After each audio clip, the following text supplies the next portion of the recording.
আম্মু।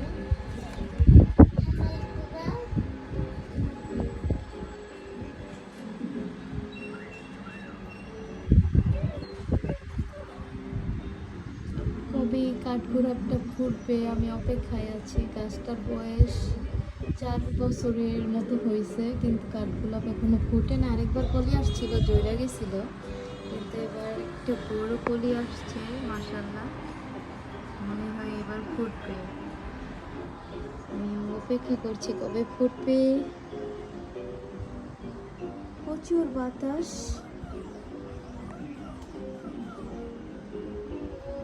আকাশটা অনেক সুন্দর।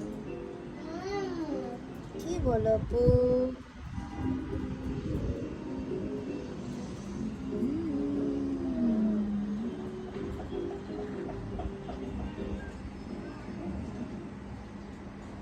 অসাধারণ সুন্দর লাগতেছে।